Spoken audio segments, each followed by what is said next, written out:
Sit. Sit. What the hell happened to my head? Anyway, amateur hour. Amateur hour at Azrael's. Thank you for tuning into my channel. This is Azrael. Thank you. Today we are going to be talking about two words that seem to have lost their origins from ancient times to modern times. The word is abracadabra and hocus pocus. Both words are used by stage magicians during sleight of hand. You see the magician talks to his audience, the audience watch him, and he'll put his hands to the side in the peripheral vision where you really can't see much and perform his sleight of hand. Well, let's get started. Abracadabra, by many Christians, think this word comes from the demon Abraxas. Well, obviously because Abra and Abracadabra, Abraxas. See how we're getting there? Oversimplification of its origins. Now here's where my Christian listeners will be on my side, because I'm actually going to be talking about something that they might not know, as opposed to me talking about the mythic origins of Christianity. All right, abracadabra is actually Aramaic. It's from the language that the Jews and Jesus supposedly spoke. Well, not supposedly. The Jews did speak this word, this language. Abracadabra literally translates from Aramaic to English as I create as I speak. Now, Christians and Jewish magicians will definitely see where this plays a part, where Yahweh created as he spoke things into existence with the word, and the word's supposed to be Jesus made flesh. So this all ties into Christian magic and mysticism. But in any case, it's used by stage magicians. Also in Hellenistic Rome, this was used. Now, abracadabra literally just says, I create as I speak, which can also be the opposite. You can uncreate as you speak with the written word. Now, when you speak something in existence, it's a vocal transmission of your thoughts and emotions. I believe my friend Zabora will call this Heka, because that's Egyptian. Anyways, writing things into and out of existence. When you write it on paper, it's the same concept, but it adds a little extra step other than the spoken in this traditional thought, because you are actually putting your emotions, your mental and emotional intent, into a physical format. You bring your emotions into existence on a physical format, which is symbolic to say you bring your physical and mental emotions into reality in a physical format. See how that magic symbolism goes? But abracadabra was basically used, this phrase, to obscure the magician's real intent, which is often hidden. Even in modern times, in modern magic, people often hide their original intent, so people who would see it would not know what it was about and undo it. So, but this is how it worked, okay? Abracadabra. Now, in this format, you start out by writing the entire word, and then the next line, you write out almost the entire word, leaving out a letter. And then you continually do this until each letter is subtracted, and then you get the last and final letter, which is the first letter of the word. In this format, you are writing something out of existence. This is one of the most famous demonstrations you will see, even in Google. If you go to Google and type abracadabra and then the image, this is what you'd see. But it works the other way too. If you feel and think about your thoughts and emotions, you visualize What you are writing out of your life, you see it disappearing as you shrink the word and write it down. It worked in the opposite direction. Now, I didn't take the time to write it in the opposite direction, but you guys can understand, I hope. So, if you visualize what you want to manifest in your life, maybe it's money, maybe it's love, maybe it's a new kitten. You would start with the first letter, A, and then add a letter. Okay?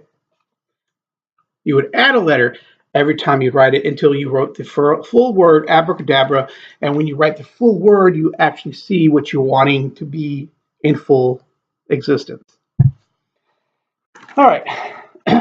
Another word for, like, say, in English, you don't want flu, so do the same thing if you don't want to use the word abracadabra.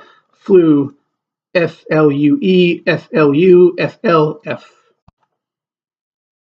And if you want to be a naughty boy or naughty girl, you could give somebody the flu by writing it into existence.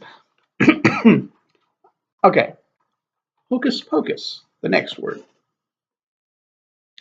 Hocus pocus is well, if you type in hocus pocus in Google, you'll find it to be a nonsensical word. Okay, well, at least that's what it says. Now, this is not completely accurate. Now, it sounds nonsensical, but the origin of this word was actually preserved by the Catholics of all things, because originally hocus pocus is believed to be a perversion or a blasphemous way of insulting the Eucharist.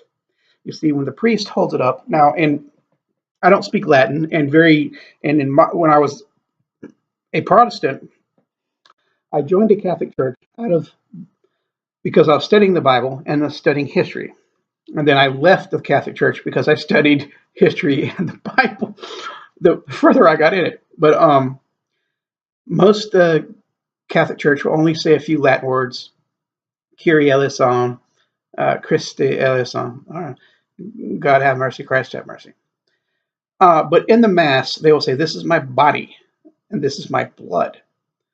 Up until the last Vatican Council, I believe, Catholics spoke Latin no matter the language that they were in. So if he was in, well, Latin America, where they speak Spanish, Mass was performed in Latin. If you were an English speaker in the United States, your priest spoke Latin, at least the Mass in Latin. And then they changed it to English. So you will forgive me if I don't know if I don't pronounce this correctly, because again, I don't really study Latin per se. But hocus pocus is a blasphemous way, or to poke fun of the phrase hoc est enim, or there's an I in that, enim, enim or enim, depending on the Latin pronunciation. Corpus, which I do know means body, and meum. So it's hoc est enim or enim corpus meum, which basically translates from Latin to English as "this is my body." Okay, this is the magical or spiritual phrase that the priest uses to channel his authority given by the Catholic Church to turn the wafer and the wine into the body of Christ and the blood of Christ. Okay, and again, Hocus Pocus is used. By the way, Hocus Pocus was a great movie. There's a Disney movie called Hocus Pocus based on, well, it's a Halloween movie. Awesome movie. You guys should watch it. I watch it year round. I love it. Anyway, so now on a side note, I decided because I used this in a video earlier. Now this is the same way we use written language to perform magic. This phrase technique is very popular in a hoodoo, for example. But even though it's very popular in hoodoo, and this is where most people in the United States learned this technique, it's actually practiced in other cultures, though it's not as popular as it is in the United States. See that scribble? All right, this is a form of domination magic, for example. Technically, I wrote this: Jane Doe, and then my name. So if I was trying to dominate somebody, maybe I'm wanting them to succumb to my will. Maybe I want them to see me as the shit, or they're gossiping about me and I want them technically to shut up, and I want to influence the situation to basically control them. I would write their name on a piece of paper, then I would write my name over it. Traditionally around 9 times, or at least over and over and over and over again, to where you can no longer see their name and you can't make out their name. So this is actually Jane Doe with Azrael written over it, over and over. Okay, it's this with my name written over it. Now you could also do it other ways. For example, let's say flu. I don't like the flu. Well, then you could use another keyword. Preferably, you use one word to represent your intent in this kind of magic for practical reasons, really. And write, say, heal, or no flu, or clean, or something that it embodies your intent, and you write it over and over and over against something you do not want to manifest in your life. You're dominating it. Okay, that's used a lot during like candle magic, where you'll write on a petition paper. You'll write, if you're trying to use candle magic to dominate somebody, you'll write their name and then you write your name over and over and over. Put a candle on it, boom, you got it. But that's basically how that magic works. You're writing over something, either your name over somebody else's name, or your intention over some other phrase that you do not want, or you want to at least control the situation of. Okay, that's it for this video. Thank you for watching. Like and subscribe. Take care.